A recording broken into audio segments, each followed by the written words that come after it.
If we want to get something done, Yes. the best way to do it is to put it into a routine of some kind at some point in your day. Yeah, yeah. And then what that allows you to do is it allows you to do that thing on autopilot. Yes. You don't have to think about when am I going to do it, how's it going to happen. It's just part of your day-to-day activities. And once it. you've started that activity, it switches on. You just follow the process. Welcome back to The Peaks Life, little bite-sized chunks of wellness wisdom to power you through the day. You know what I love? What? The fact that I'm learning? I love that you're Lynn Fernie and I'm Mike Warren, and it's not the other way around. Sorry, I didn't introduce you. But as well as loving who we are, I love doing the daily vlog. Good, because we do it every day. And do you know why I love it? Because it's part of my daily routine. So it was a great segue. It was a bit clunky, but the intent was pure. You've been thinking about that all day because it wasn't rehearsed. It wasn't routine, was it? Did we? We don't rehearse anything. That's the problem. That's it. But we do have a daily vlog, and we do have a lot of daily routines. And one of the things I love is that every day I know that we're going to be doing a vlog of some type. And it got me on the thinking of why having a routine is so critically important. And we are talking wellness today, but what we do know from our research and from the coaching careers we've had, and especially with a lot of successful people, executive coaching, successful people in any field, if you look at their day-to-day routine, what they do, they always have a very defined, structured morning routine and an evening routine. And then during the day, they're obviously quite routine driven. But why do humans love routines? Why is it so important for us as humans to have routines? What sense of comfort do we get from that? And I think you're right about the routine thing. I mean, if you go and Google, the top habits of successful people, Will we come up? I'm sure we're in the top 10. But you Google it, or Yes. if you look at a lot of the books, a lot of the bestsellers, they talk about routines. A lot of people who are famous for one thing or another, or they're just very well known, and they're often asked the question, "What's your morning routine? What's your evening routine?" And Yes. so typically, those people who are very productive or very successful, the entrepreneurs, the billionaires, millionaires, they typically have can be quirky, can be unusual, but they all have a routine of some kind. Yes. And I think that a lot of it for humans, for people, Yes. is that if we want to get something done, Yes. the best way to do it is to put it into a routine of some kind at some point in your day. Yeah. Yeah. And then what that allows you to do is it allows you to do that thing on autopilot. Yes. You don't have to think about when am I going to do it, how's it going to happen. It's just part of your day-to-day activities. And once you've started that activity, it switches on. You just follow the process. Because we do spend a lot of energy thinking, and if we've got to come up with something new every day, we're spending and wasting a lot of energy creating whatever it is. Yes. Whereas if we've got a routine and certain things are done at certain times in a certain way, that becomes very easy. And you can just run on autopilot. So, think about on a morning when you wake up and you're feeling a bit tired, you're not quite awake yet. Yes. If you've got to work out, right, what do I do next? Then it becomes quite difficult. Yes. If you've got a routine and you don't have to think about it, you literally, you jump up, you shower, you have a drink, whatever it is you do, those things become automatic and you can just power through those activities and those tasks. And it applies to the menial or the trivial stuff. Yes. As well as to the bigger stuff. Yeah, So from the starting the day with a small activity, but put it in the context of wellness. We are talking wellness, and a lot of people probably tuning in are either in the start of setting their routine, be it keto, be it exercise, stretching, what their sleep patterns, whatever it might be. They're starting to set those routines. So put it in the context of why is it important to have a wellness routine, both morning and evening, and some activities that sit on a regular basis. So I think if you have a routine, first of all, it's going to help you prioritise. Which is really important in wellness. Especially if you're trying to build a new habit. Yes. So you just talked about you just getting into keto. So you've got a new way of eating. Perhaps you're trying intermittent fasting, or you're trying to build exercise Yes. in, or you're looking for some mobility. and all these things are new to you, the best way to make sure that they stick and to get consistency throughout them is to build them into a routine, because we know that within 30 days we can form a new habit. So do them every day for 30 days and you've made it a habit. So you've prioritized it, you've made it a habit, it's done consistently every day at the same time, and you're going to get all of the benefits from doing that. Yeah, and I think if individually we look at what have we been successful at, so forgetting wellness, if we step back and say, in my career, in my history, what are some of the things I've been successful at and why have I been successful, whether it's in my work or my private life, my exercise world. A lot of those successes have come from being able to establish a routine of some type, adhering to that routine on a regular basis. So we know behaviourally that humans thrive and often need routine for that sense of comfort and to be able to develop their skill or their behaviour on an ongoing basis. And we now need to take that, well, that's a great learning, let's now apply it to my new wellness routine. That's exactly right. So I think as well that if we're talking about wellness, then you want to be able to monitor and measure. Yes, that's So important. doing the same activities, doing the same things in the same way at the same time every day Yes, really allows you to monitor what you're doing and measure the benefits. yes, So a really good example would be having a wake up time which is the same every day. And we recommend not sleeping late at weekends. We recommend, getting up at the same time. yep, So let's just say that you've been one of those people who you wake up times all over the place and you've decided, no, I am going to get more sleep, I'm going to get to bed earlier, and I'm going to wake up, I'm going to get up at 6 o'clock every day. yes, So you set that alarm and every day for 30 days you get up at 6 o'clock. You can actually start to measure now how you feel, because you shouldn't have that complete variability in how you feel in the morning based on whether you've got up at 5, 6, 7 or 8. yes, Every day is going to be the same. So you take a variable away, you can actually start to see how other things are feeling. So again, it's really important to be able to monitor, measure, track your progress when you're ingraining those new habits. And it's also really efficient. yes, it is, isn't it? Because, as humans, we often procrastinate a lot. Really? We do. And some of the things that you might introduce may not come naturally at first. The things that you really want to do, you've prioritised them, but they may be uncomfortable in some way or another. So you might be taking cold showers on a morning. And it's really uncomfortable. And you're in your first 30 days and you're just doing 2 minutes and you really don't enjoy them. You know the benefit will come, Yes, but you don't look forward to that cold shower. And so if you don't have a routine, then you're going to procrastinate. You're going to procrastinate about it. You avoid it. You'll do anything and everything to avoid getting into that cold shower. Whereas if you've made it part of your routine, then there's no question about it. There's no procrastination. At 6:15 on a morning, you're jumping in the shower. 6:17, you're done with your cold shower. So it really does help with that whole procrastination, and that's the mind over body type of thing. yes, We always say the mind is stronger than the body, yep, and it's at least 40% in terms of the difference between the two. So Yes. the mind will say, oh, you can't do it, you can't do it, you can't do it. But if you switch that around, yes, I can do it, the Yep. mind will easily power you through it. absolutely. So let's look at then, how does one set a routine? So if I'm tuning in today and thinking, okay, Mike and Lynn for once are making sense, which doesn't often happen, but I really need to set a routine. What are some of the strategies to make sure that I set a routine that is doable, so I can actually follow it and it works for me? What are some of the tips that you've got for routine people? So these are tips for routine people, but they're also tips for those who don't like routines. Ah, yes. There's a lot of people who don't like routines, who fight them, who resist them, but actually benefit hugely from them. Yes. So again, Like my kids. possibly They fight about my routines, but they I eventually let them out of the cupboard occasionally on a routine daily basis for 1 hour. they're in submission.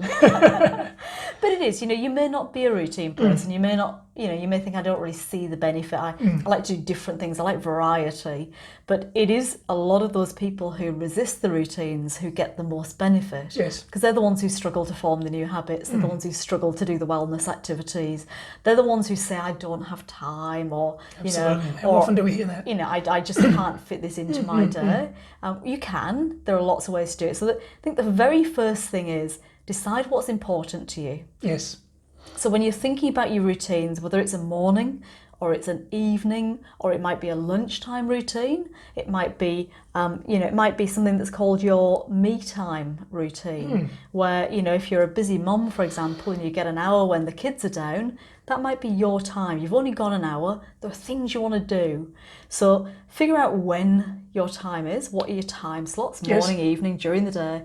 And think about what's important to you. What do you want to do in that time period? Whether it's 15 minutes, whether it's 30 minutes, whether it's an hour, it doesn't matter. Just work out what the priorities are.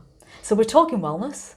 That means that it's likely to be things that are going to be good for your body, good for your mind, or associated with the way that you eat. Yes, and some people do challenge, and we hear it a lot where people put others' priorities ahead of their own. And it's admirable in a lot of cases, however, it's flawed, because if you're not well, if you're not in good physical, mental, emotional shape, you can't be a good partner, you can't be a good parent, you can't be a good employee. So putting yourself first, and when you say prioritising your wellness ahead of other people's needs is a really smart way to get yourself in the best possible shape to be able to look after your kids, be a great partner, be a great family member, a team member. 100%. And it's making sure those priorities are something that's really important to you. They need to go into that routine. It is, and you are right. We hear a lot of people saying it time and time again, well, I've got to get the kids ready for school, or I start early at work. And there's always an excuse for not doing it. Yep. And you're right, when you're on the aircraft, what do they say? Put on your oxygen mask before you put on anybody else's. Yes. And the reason for that is if you don't have your oxygen mask on, you're not going to survive, so the kids are not going to survive either. Yep. So it really is about prioritising you, and it may mean that your time is short, but it's super effective. Absolutely. So you get your bits done, you get your mental health sorted, you get your bodily health sorted, and then you can look after everybody else. And the kids can quite happily sit and play with their iPad, or do it before the kids get up. Or do it once the kids have gone to school. Find the time. There's always a way to do this. And I think part and parcel of that is the importance of communicating your routine. If you've got a new routine or you're intending to have a routine into your day, and that routine will impact others, whether you're going off to do something some wellness activity, or at home doing something, whoever is impacted by that needs to be communicated to and explained to, this is the time I'm going to be doing these activities. Please respect that, because it's important for mummy, it's important for daddy, it's important for me, whoever it might be important for. And so they understand the importance of that time for you, and they can work around that and not feel that you're just leaving them and off to do your own thing. And again, sometimes people say, well, it feels very selfish to take time out of, especially on a morning.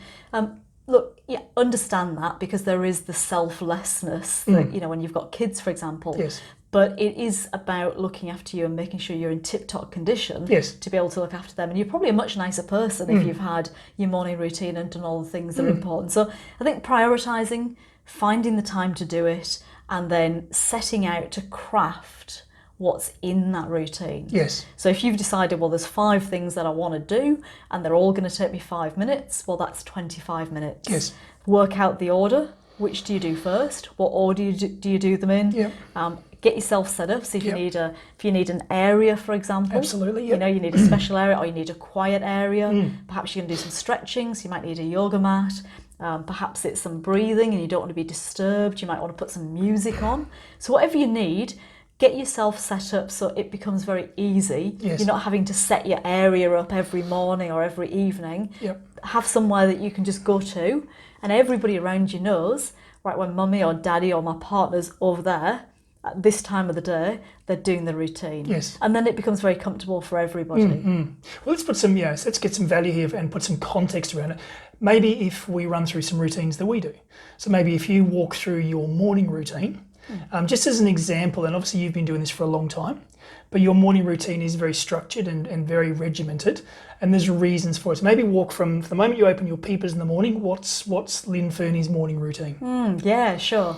So the things that are really important to me on a morning is I like to really energise my body, and I like to activate my mind. Okay. So I'm pretty good at getting up I'm very good at waking up. So my wake up time is probably around about between 5:30 and 6 o'clock without an alarm clock. Yes.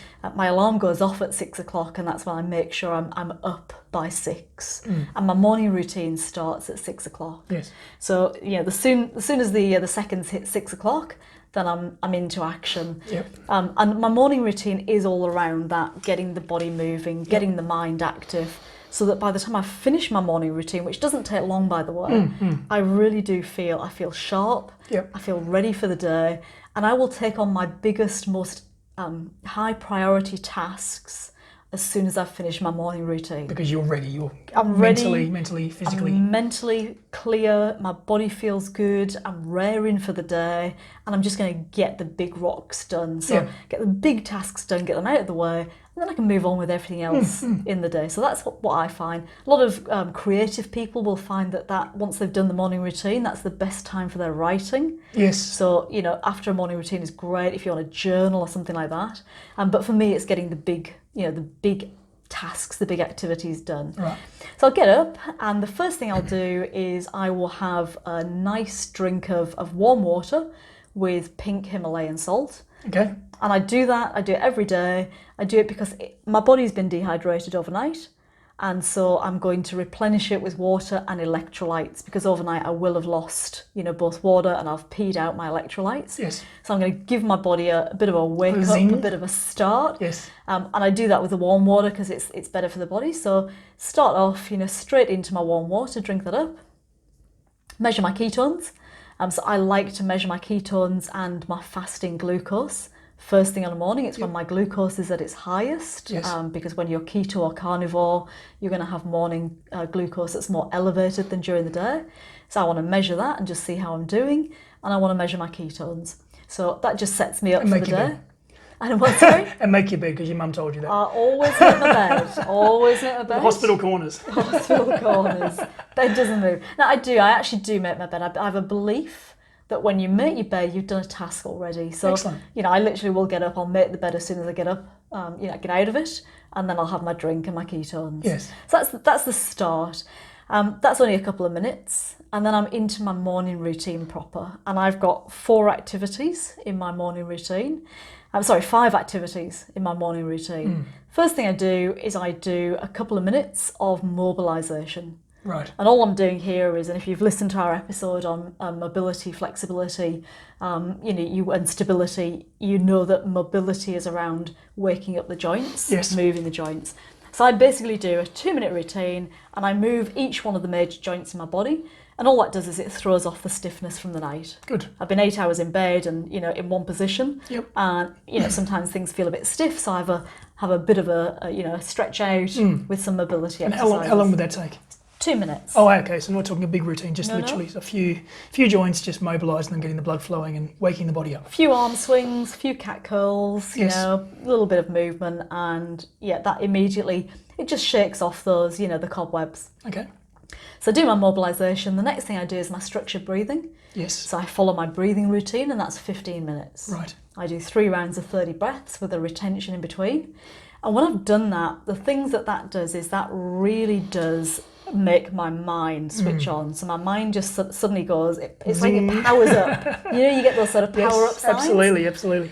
Signs, that's exactly how my mind feels. So once I've done my 3 lots of breathing, my mind's on fire. And my body feels really good as well. So I've stretched it out, and then I typically will lie or sit down, and I've done my breathing, and I've got the deep belly breaths going. So again, my whole diaphragm feels good, my lungs feel good, everything feels opened up. Your body's full of oxygen, and you're wide awake. Oxygenated, and don't forget the breathing alkalizes the body. So what I've done is I've changed my chemistry and I've alkalized my body, and overnight we tend to become a bit acidic. So what I've done is I've changed the chemistry, I've pushed the barrier, I've pushed myself over the edge into alkalinity, which is a much better position to be. So I feel good from that as well. And that's a good starting point for the day to ward off bugs and diseases and everything else. And those people tuning in, there's a bunch of episodes we've done already on breathing, structured breathing and demonstrations. So if that's your thing, or if you don't know what we're talking about, have a look at one of those episodes. Yep. Absolutely, 100%. So do my breathing, 15 minutes. Yes. I then do 2 minutes of dry body brushing. Yes. And, it's not everybody's cup of tea. It never used to be mine. But literally just big long strokes with a natural brush from the the feet right up to the heart. And what does that do? And all that's doing is it's basically helping the circulation, Right. and it's helping remove dry and dead skin. Yes. So again, You're shedding your skin like a I'm reptile. shedding my skin, getting rid of all those dry and gnarly bits. Making a more youthful you. That's right. The old has gone, the new has come. It's a rebirth, isn't it? Gosh. So yeah, literally do that every day. Excellent. And again, that just when you I'm not scrubbing up my skin, but I'm just doing those nice long strokes, Yep. and that feels really nice. It's like I said, it's got rid of all the dry skin cells, and don't forget we're constantly renewing our bodies. Yes. So I'm getting rid of the old stuff. Yep. So everything I'm doing is about really getting my body active and feeling good And detoxifying as and well. detoxified. Yeah, so absolutely. get rid of the toxins in the skin. Yes. Allow the skin to breathe. And my next step is my morning cold. Okay. And where I can, I will do an ice bath. Right. Do an ice bath at maybe 4 or 5 degrees, and I'll do that for probably about 5 minutes. Right.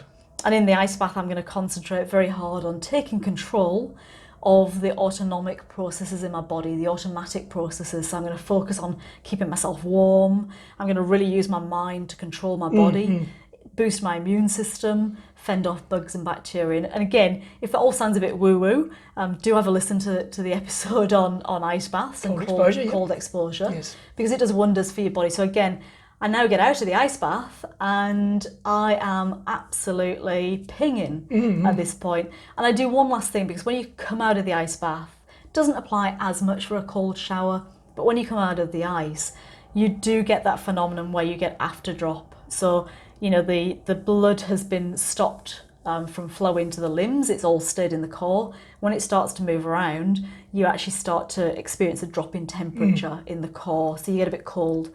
So to avoid after drop, what I do is I do a few minutes of meditation, and I do it in a Qigong stance called horse. So I stand and I do 5 minutes of standing Qigong meditation. And what that does is it just, again, allows me to focus my mind, really control my body, make sure my heart rate stays nice and low. I stay very calm after the ice, because that's put stress on my body. Yes. And I recover from the ice, and I get all the benefits from the ice bath. So once I've done that is 30 minutes. Those 5 things are 30 minutes tops. Wow. Okay. Once I've done all of those, then I'm ready to start my day, which for me is usually exercise. You're energized, you're activated your mind and body, and you're basically at the peak of your performance level. I feel and you're off to great. hit the big rocks of the day. I do, and I'll go and exercise, and/or I'll Yep. do my big rocks and my big tasks. Cool. So then we'll go the other end of the day. That's it. So we've worked our day, and at Peaks Life we spend our day doing wellness stuff. We do. But my evening's a little bit different to maybe some people's evenings, because we have a lot of people who we work with after our hours. So we're often working later into the evening. So often in the evening I'm on my computer and I'm talking to and answering comments and coaching and helping people in different parts of the world. So that might take me through to later in the evening, but I'll have a structured bedtime. So my evening routine, I go into my evening routine knowing that my bedtime is going to be in bed by 11 p.m. So you've got your cut-off time, and you sort of I've got work my back hard from stop. that. I call my hard stop. Yep. My hard stop means I need to be horizontal by 11 p.m. in a perfect world. And why is that important, Mike? Because what I'm trying to do is establish a sleeping routine. So it's first of all to get my evening routine start, or from 11 p.m. right through to 6 a.m., which is my sleep routine, to ensure that I get to bed at least 1 hour before midnight. We do know that also our bodies start to get a kick of adrenaline around about 11 p.m. to kick them through that second wind. We've probably all felt that. So you're trying to avoid that second wind, because a lot of people, we work past 11 o'clock and then you get that second wind and then you go into 1 o'clock. So you're trying to get in bed to be relaxed. Great for the circadian rhythm. So that's the body clock, the natural body clock, to get into a regular routine. So regardless of what I'm doing, obviously sometimes in the weekends, different nights, I'll be out and doing things after 11. But generally on a working day or a normal Monday to Friday, I'll be trying to be horizontal by 11 p.m. So you're basically setting that stop time rather than saying I've got a fixed amount of work. No, yeah. And you're just working through and then realising, oops, it's now 11:30. You're saying, right, that's my stop time. And there's things I've got to do before that. Yes. So I've got to start my evening routine at a certain point. Yes, I'm working backwards. I'm saying I've got a 30-minute evening routine that I want to do. So I'm saying about 10:30 I start to shut down the screens. So I start to turn off the iPads, minimise the phone usage, probably turn the TV off, and start to not have screen time. Because we do know that the blue light, the screen time, does wire the brain. And if you're going into a sleep activity, so you're going to bed, you want to have minimal blue light or minimal screen time, because otherwise you're going to be wired and awake. 10:30 onwards, I start to shut that down. So that's part of my process. I do things like I then would go into a stretching routine. So first of all, before I go to the stretching routine, I'll get a hot cup of my evening drink. So similar to you, I'll do the apple cider vinegar and Himalayan mountain salt. And I may throw in a peppermint tea or something, just a nice, warm, relaxing drink in the evening. Great for the body to relax, great to hydrate the body, great to get the body in a really nice state before you go to bed. So I'll have that while I do my evening stretches. So I'll allocate about 15 minutes in the evening. And I might do this in the lounge room with the family if they're up and about, or I might do it in front of the TV if I'm finishing a show for the last 10 minutes, even though I've shut down most of my screens. It's more of a relaxing way, and I'll do my stretching. I won't go off and do it somewhere private. I'll do my stretching, I'll go through a structured stretching routine, the longer stretching, so holding each stretch for 1 to 2 minutes. And I'll go through a full body stretching routine, which is a great detoxifier, great relaxer, and it preps my body for going into sleep. So it's a really nice way to wind down. And I guess the benefit of a lot of those long stretches as well is you've got to focus on them. So instead of your mind thinking about lots of things, it's actually a great mindfulness exercise. Absolutely, yeah. Because you're focused on the muscle group, you're focused on the stretch. You're not thinking about the 5 emails that you've got to do tomorrow. You've put those on the to-do list. Absolutely. And you're just focused on your body and getting the maximum benefit, right? So it's really nice to have some nice relaxing meditation music or some soft music, just to take your mind off the day's stresses and let yourself connect mind to body and let yourself relax and really enjoy the stretch. If you do that, you tend to get deeper stretches and more relaxed. And the ideal is you're coming out of that stretch routine feeling ready for bed. You've had your nice warm drink, you've done your stretching. Then some people will read before they go to bed. I'm a music person, so when I go to bed, I'll often have meditation music or relaxing music. So some people sit and read a book for a few minutes just to let their mind relax. I like my music on, and then I basically go to sleep. And I make sure that my room and everything is as dark as possible, and I'm doing everything possible to have the best sleeping environment. But I'll repeat that routine, which takes, again, about 20 to 30 minutes every evening to make sure that I'm giving myself the best possible chance of having a really good night's sleep. And that routine really works for me because I know exactly what to do. I know my timings. And for me, that adheres me to getting ready for bed rather than TV show's finished, switch off the TV, jump into bed, and everything else is, everything else is out of whack. And what we do know is we know that, especially for the evening routines, what's happening is the body is adapting and it's listening and it's waiting for its cues. So the minute you put your meditation music on, the body is then cued to, it's now time to sleep. When you have your relaxing drink, again, it's another cue for the body. It's relaxing time. I'm stretching, it's that relaxing time. And everything's telling your body, we are now body, we're on wind down, mind, we're on wind down. Instead of people that they might do the stretching, but they're on the phone or they're on their iPad. They're actually not switching off. No. They're missing the point. So it really is down tools, focus on the routine, whatever that routine happens to be. It could just be sitting relaxing. Absolutely. But as you said, for you, it's that wind down. So your body's getting all of these cues so that by the time you get into bed, and as you said, you might read a novel, and we know that helps with dreaming. So the people who like to reading something that's a fiction book will help with the dream state, or listening to some relaxing music, and then just allowing yourself to drift off to sleep is the ideal. So you might be in bed, it's not even 11 o'clock, but you feel sleepy. Great, you put the light off and you drift off into a wonderful sleep. So they're really beneficial. And the proof is in the pudding, because since I've been doing my evening routine, I sleep deeply. I have a great percentage of deep sleep and a great percentage of REM sleep. I go to sleep very quickly, and I wake up feeling invigorated and repaired because my body is being prepared before I go to sleep. It goes to sleep very quickly and it relaxes for the evening. So like you, after your morning routine, you feel invigorated, ready for the day. After my evening routine, I am relaxed and calm and ready to rest and repair.